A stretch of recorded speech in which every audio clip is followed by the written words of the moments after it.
amor passageiro. Eu ouvi dizer também que no Japão, eu não sei, eu nunca estive lá, mas segundo contos, não sei se isso é mitologia, o que é, mas me disseram que no Japão a maior prova de amor é quando um jovem se disponibiliza a comer as fezes da sua própria namorada. Imagine se você tivesse que provar que ama alguém e para isso tivesse que comer as fezes da sua namorada, você estaria frito. Mas olhando do ponto de vista bíblico, analisando sobre esta palavra, nós entendemos que Deus, no versículo de número 16 do capítulo de número 3 do livro de João, Deus amou o mundo de tal maneira a ponto de entregar o seu único filho para que este viesse dos céus para morrer sobre a terra como demonstração de amor. Por que isso aconteceu? Deus, Ele criou o ser humano com muito amor e plantou um jardim e colocou este homem para que este estivesse ali. E no virar da tarde de todos os dias, Deus ia e conversava com o homem. Deus amava o homem. Este homem se chamava Adão. E Deus entendeu que deveria fazer uma disjuntora para Adão, para que ele pudesse amá-la e para que ela pudesse ajudá-lo e ele ajudar a ela, e eles vivessem um amor perfeito ali naquele jardim. Mas o homem desobedeceu todos os mandamentos de Deus, porque Deus, Ele deu um mandamento para o homem, que ele não comesse do fruto do jardim, do fruto do conhecimento do bem e do mal. Os irmãos conhecem bem esta passagem. E ao desobedecer a palavra de Deus, o homem caiu da graça do Senhor. O homem agora era um homem malicioso. Ele já não tinha mais um amor perfeito dentro do seu coração, porque no seu coração agora se encontrava um elemento chamado pecado, um elemento chamado malícia. E Deus naquele dia chamou a Adão no virar da tarde, após Adão ter cometido o pecado. Ele disse: Adão, onde estás, Adão? E Adão apareceu e disse: Ó Senhor, eu estou aqui escondido, porque eu tenho medo, eu estou nu. O pecado, ele traz consciência pesada. O pecado, ele traz medo. O pecado, ele traz separação entre Deus e o homem, ou entre o homem e o seu Criador. Mas Deus, naquele dia, ao reunir-se com o homem e com a mulher, Ele fez uma promessa que da semente da mulher nasceria um varão poderoso, que pisaria a cabeça da serpente e restauraria esta aliança de amor entre Deus e o homem. Louvado seja Deus. O tempo se passou e o homem foi se afastando cada vez mais da presença de Deus, vivendo em seus intentos malignos. O homem criou para si uma maneira ignorante de viver nos tempos de Noé.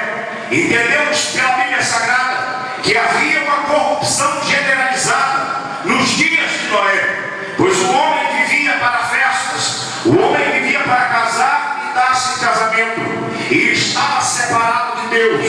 Deus agora orienta aquele homem chamado Noé para que este construísse uma arca para livramento seu e sua família. Noé obedeceu a voz de Deus e só sua família escapou daquela geração de pessoas com falta de amor, com pecado. Aquele povo foi destruído através das águas. Um dilúvio brotou, caindo águas dos céus e as fontes dos abismos transportaram. Então a raça humana foi dizimada na face da terra, para que estes agora tivessem um grande exemplo de que não vale a pena viver sem a palavra de Deus, sem o maior sentimento chamado amor. Noé coloca os seus pés sobre a face da terra, e quem sabe horrorizado com a grande catástrofe que havia acontecido, ele começa a viver uma vida no temor do Senhor. Mas com o passar do tempo, Noé também se esqueceu dos preceitos, Noé também se esqueceu dos mandamentos, plantou para si uma vinha e começou a beber até o ponto de ficar embriagado. Noé com Deus. E Deus agora precisava de uma outra pessoa para que essa tapasse a brecha e estivesse na presença do Senhor nosso Deus. Todos os homens falharam no seu intento de se aproximar de Deus e viver um perfeito amor, uma harmonia plena entre Deus e a terra, para que este homem pudesse estar em contato com Deus e transmitisse os recados de Deus para os seres humanos da terra. Todos falharam. Abraão falhou, Moisés falhou, grandes homens que se levantaram, eles não conseguiram fazer o que Deus tinha para fazer com os seres humanos da terra. Louvado seja o nome do Senhor. Até o dia em que cumpriu na íntegra o versículo de número 16 do capítulo de número 3 do livro de São João, do evangelista São João. Este versículo é o versículo mais lindo da Bíblia, também o mais lido, por que não dizer o texto áureo da Bíblia, João 3,16. Todas as pessoas que gostam de pregar, eles começam pregando por esse versículo, porque pensam ser um versículo fácil de ser explanado, mas se enganam, porque esse versículo ele tem uma dimensão profunda.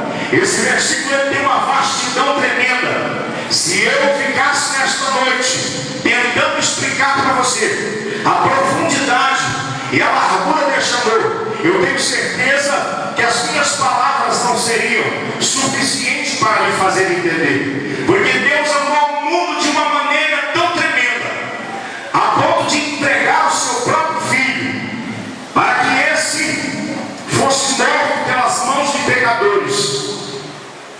Deus entregou o seu único Filho, para que este fosse assassinado. Nós não sabemos a profundidade deste amor, mas se esse amor fosse medido por aquilo que Deus entregou, nós já podemos entender que foi coisa grande, porque Deus entregou o seu Filho. E o seu Filho humildemente despiu-se da sua glória, vestiu-se de carne, para pisar a terra em que você pisa.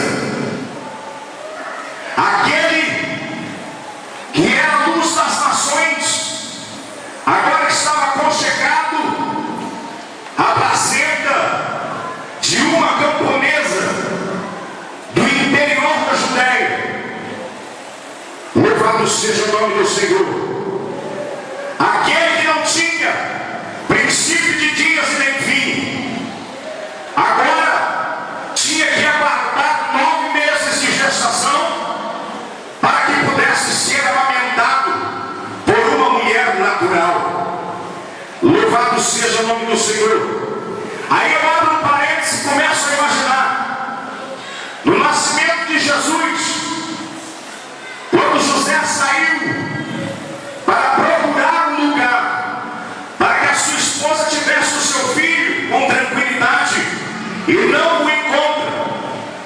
E José parte para um lugar que se preparava comida para animais.